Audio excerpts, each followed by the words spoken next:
আসসালামু আলাইকুম ফ্রেন্ডস। সঠিক সময়ে ছাগল হিটে না আসার পিছনে যতগুলো কারণ রয়েছে সেই প্রত্যেকটা কারণ নিয়ে আমি আলোচনা করব এই ভিডিওর মধ্যে। কোন ওষুধ খাওয়াবেন, কিভাবে খাওয়াবেন, সেই প্রত্যেকটা বিষয় নিয়ে আমি আলোচনা করব। সম্পূর্ণ ভিডিওটা কন্টিনিউ করতে হবে ভিউয়ার্স। অবশ্যই ভিডিওতে একটি লাইক দিবেন, আর চ্যানেলের মধ্যে যদি নতুন হয়ে থাকেন অবশ্যই চ্যানেলটি সাবস্ক্রাইব করে রাখবেন ভিউয়ার্স। এই চ্যানেলের মধ্যে নিয়মিত আপনার ছাগল সম্পর্কে অসংখ্য ভিডিও পাবেন ইনশাআল্লাহ। সো ফ্রেন্ডস, আমরা অনেক কিছু লালন পালন করি। আমি গরু লালন পালন করি, ছাগল লালন পালন করি, আমার কবুতর আছে, মুরগি আছে। এই প্রত্যেকটা বিষয় আমি খুব ভালো মতো আলহামদুলিল্লাহ লালন পালন করার চেষ্টা করছি এবং সফল হচ্ছে আলহামদুলিল্লাহ। আমার চীনা হাঁস ছিল, বর্তমান নাই, এর আগে ছিল। ইনশাআল্লাহ অল্প কিছুদিনের মধ্যে আবার চীনা হাঁস কালেক্ট আমি করবো। সো যাই হোক, আমাদের চ্যানেল আছে, ভিন্ন ভিন্ন চ্যানেল আছে। আমাদের কবুতরের চ্যানেল আছে, বিডি রেসিং পিজন ইনফরমেশন। এরপরে ছাগলের চ্যানেল দি গুড ফার্ম ছাগল খামার, এই চ্যানেল রয়েছে। এরপরে রেজন অ্যান্ড পেটস একটা চ্যানেল আছে, ওইটা হচ্ছে আমি ওইখানে চীনা হাঁসের ভিডিও আপলোড করে থাকি। সো আপনারা সাবস্ক্রাইব করে নেবেন, ওই সব চ্যানেলগুলো সাবস্ক্রাইব করে নেবেন। সেক্ষেত্রে আপনাদের অনেক কিছু জানতে পারবেন, অনেক বিষয়ে আপনারা সঠিক তথ্য পাবেন ইনশাআল্লাহ। সো এখন ছাগল সঠিক সময় হিটে না আসার পিছনে প্রধান কারণ কি কি? সর্বপ্রথম যে কারণ সেটা হচ্ছে কৃমি মুক্ত না করানো। যখন ছাগলের পেটে কৃমি থাকবে তখন ছাগল সঠিক সময় হিটে আসবে না। ছাগলকে সঠিক সময় হিটে নিয়ে আসতে হলে অবশ্যই কৃমি মুক্ত করতে হবে। এই যে খাবারের যে একটা পুষ্টির যে বিষয় রয়েছে, যখন ছাগলের শরীরে পুষ্টির অভাব দেখা দিবে তখন কিন্তু সঠিক সময়ে ছাগল হিটে আসবে না। এরপরে কৃমিমুক্ত আপনাকে যত সময় করতে হবে। কীভাবে কৃমিমুক্ত করবেন? অবশ্যই একজন ভেটেরিনারি বিশেষজ্ঞ ডাক্তার যিনি, তার দিয়ে কৃমিমুক্তটা করাই নেবেন, এটা সবচেয়ে বেটার হয়। সো এই যে আমার হাতে একটা ওষুধ দেখতে পারতেছেন, এই ওষুধটা আপনারা যদি 10 দিন খাওয়ান, আশা করা যায় যে 15 দিনের মধ্যে ছাগল হিটে আসবে ইনশাআল্লাহ। এর আগে আমাদের করণীয় কি? এই যে দেখতে পারতেছেন, এটা হচ্ছে ঘাস, এটার জারা ঘাস, পাড়া ঘাস বলে, হ্যাঁ। এই যে দেখতে পাচ্ছেন, এটা ছাগল খুবই পছন্দ করে। এই যে দেখেন ছাগল খাচ্ছে। যখন আপনি আপনার ছাগলকে, বিশেষ করে সাগি যেগুলো আপনার বাচ্চা দেয়, এই ছাগলগুলা যখন আপনি অতিরিক্ত দানাদার খাবার খাওয়াবেন তখন কিন্তু ছাগল হিটে আসতে দেরি করবে। অনেক সময় আমাদের ছাগলের খামারে পাঠা থাকে না, যার কারণে পাঠার সংস্পর্শে যখন ছাগল আসছে না তখন কিন্তু এই যে ডাকার বা এই যে হিটে আসার যে একটা লক্ষণ, এটা কিন্তু প্রকাশ পাবে না। অনেক সময় সাইলেন্ট হিটে আসে ছাগলগুলো। সাইলেন্ট হিটে যখন আসবে তখন আমরা বুঝতে পারি না। সো এই প্রত্যেকটা বিষয় আমাদের মাথায় রাখতে হবে। সাইলেন্ট হিটে আসলে কি কি লক্ষণ দেখা দেয় সেই বিষয়গুলো আমাদের জানা থাকা জরুরি। এরপরে যখন আপনি অতিরিক্ত দানাদার খাবার দিবেন তখন কিন্তু ওদের শরীরে অতিরিক্ত চর্বি জমা হবে। এর কারণে ছাগল সঠিক সময় হিটে আসবে না। এই জন্য পর্যাপ্ত পরিমাণে ঘাস দিতে হবে। প্রতিদিন আপনাকে যতটুকু প্রয়োজন একটা ছাগলের ঘাসের, ঠিক ততটুকু ঘাস আপনার ছাগলকে দিতে হবে। সেক্ষেত্রে দেখবেন যে খুব শর্ট টাইমের মধ্যে ছাগল হিটে চলে আসবে। যখন আপনি আপনার ছাগের সাথে, এই যে মেয়ে ছাগল, মা ছাগলের সাথে যখন আপনি তার বাচ্চাকে রাখবেন বেশি সময় ধরে বা 2-3 মাস রেখে দিচ্ছেন, তখনও অনেক সময় দেখা যায় যে ছাগল হিটে আসতে দেরি করছে। সো এই প্রত্যেকটা বিষয় আমাদের মাথায় রাখতে হবে, তা না হলে কিন্তু ছাগল সঠিক সময় হিটে আসবে না।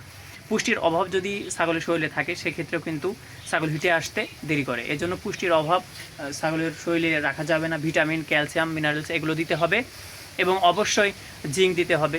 আমরা জিঙ্ক খাওয়াচ্ছি আমাদের ছাগলকে, আমরা ভিটামিন দিচ্ছি, রানাসল D3E, এই ওষুধটা দিবেন। লিটারে আপনারা দিবেন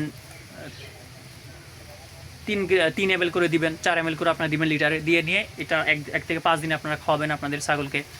সেল আছে, সেলটা আপনারা খাওয়াইতে পারেন আপনাদের ছাগলকে, এটাও লিটারে 2 ml করে দিবেন, 1 থেকে 5 দিন খাওয়াতে পারেন। ক্যালসিয়াম লিটারে 5 ml করে দিবেন অথবা 10 ml করে দিবেন, এভাবে খাওয়াই দিতে পারেন। সবচেয়ে বেটার হয় পানির সঙ্গে না খাওয়িয়ে আপনি ধরে খাওয়াই দিবেন।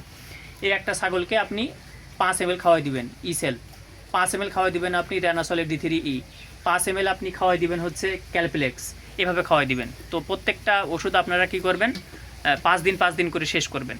প্রথমে রানাসলের D3E দিলেন 5 দিন, এরপরে ক্যালপ্লেক্স দিলেন 5 দিন, এরপরে দিলেন আপনি ক্যালসিয়াম একটা দিলেন আপনি 5 দিন। এভাবে করে 5 দিন করে শেষ করতে হবে। এই ওষুধগুলো ছাগল হিটে নিয়ে আসার জন্য খুবই কার্যকরী ওষুধ, যেগুলো আমি নাম বললাম। ক্যালপ্লেক্স ক্যালসিয়ামের জন্য, 2 নম্বরে হচ্ছে রানাসলের D3E, এরপরে হচ্ছে সেল। আর জিঙ্ক, যে কোনো একটা জিঙ্ক আপনারা আপনার ছাগলকে খাওয়াবেন। প্রত্যেক দিন 10 ml করে জিঙ্ক দিবেন। তো দেখা যায় যে 10 ml করে আপনারা জিঙ্ক দেন, সেক্ষেত্রে একটা জিঙ্কের যে বোতল থাকে এই বোতলের মধ্যে 100 ml থাকে। তো 10 দিনে আপনি 100 ml শেষ করবেন, দেখবেন যে ছাগল হিটে চলে আসবে। এরপরেও যদি হিটে না আসে, আমি বললাম তো পর্যাপ্ত পরিমাণে ঘাস না দিলে ছাগল হিটে আসবে না, এটা মাথায় রাখতে হবে আমাদের। পর্যাপ্ত পরিমাণে ঘাস দেওয়া লাগবে ছাগলকে, পর্যাপ্ত পরিমাণে। সো আমি আমার ছাগলকে আসলে ঘাস দিতে পারি না, কারণ আমার যেই এলাকা বা আমার যেই এরিয়া আছে এখানে আসলে ওইভাবে ঘাস অ্যাভেলেবল না, যার কারণে ওইভাবে অতিরিক্ত ঘাস মানে পর্যাপ্ত পরিমাণে ঘাস আমরা আমাদের ছাগলকে দিতে পারছি না, এটা আমাদের ব্যর্থতা। তো আপনারা যারা ছাগল লালন পালন করছেন আপনারা চেষ্টা করবেন আপনাদের ছাগলকে পর্যাপ্ত পরিমাণে ঘাস দেওয়ার জন্য। আমার হাতে যে ওষুধটা দেখতে পাচ্ছেন এই ওষুধটার নাম হচ্ছে 7MB ভেট।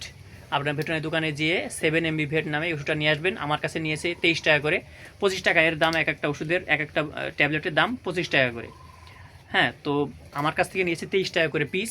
আপনার 5টা নিয়ে আসবেন, 10 দিনই শেষ করবেন, অর্থাৎ প্রত্যেক দিন অর্ধেক করে ধরে খাওয়াই দিবেন ছাগলকে। এভাবে 10 দিন খাওয়াবেন। আর এর আগে যে ওষুধের কথা বললাম এই ওষুধগুলো আপনারা কন্টিনিউ করেন, দেখবেন যে ইনশাল্লাহ ছাগল হিটে চলে আসছে। তার আগে আমি বলেছি কৃমিমুক্ত কিন্তু করতে হবে।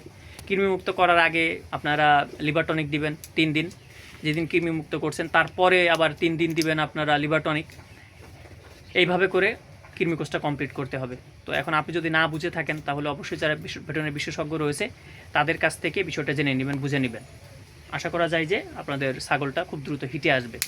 আর ওই যে বললাম, যদি ছাগলের যদি আপনার ছাগলের খামারে যদি পাঠা না থাকে সেক্ষেত্রেও হিটে আসতে দেরি করে। এই জন্য পাঠার সংস্পর্শে আসলে দেখবেন যে ছাগল অনেক সময় হিটে চলে আসছে খুব দ্রুত।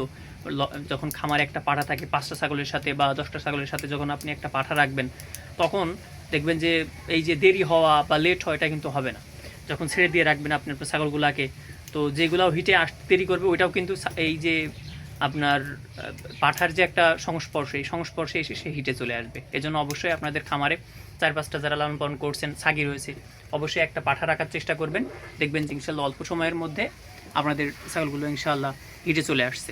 সো আজকে পর্যন্ত, পরবর্তীতে আমি রেজন উপস্থিত হয়ে যাব আরেকটি ভিডিও নিয়ে। সে পর্যন্ত সবাই সুস্থ থাকবেন, ভালো থাকবেন। আর আপনারা আপনাদের ছাগলকে অবশ্যই একটু রোদ্রে রাখার চেষ্টা করবেন, ভালো মানের খাবার দিবেন, যে বিষয়গুলো আমি বললাম সেগুলো আপনারা ফলো করবেন। ছাগল সম্পর্কে যদি আপনাদের কোনো প্রশ্ন থেকে থাকে অবশ্যই কমেন্ট করবেন।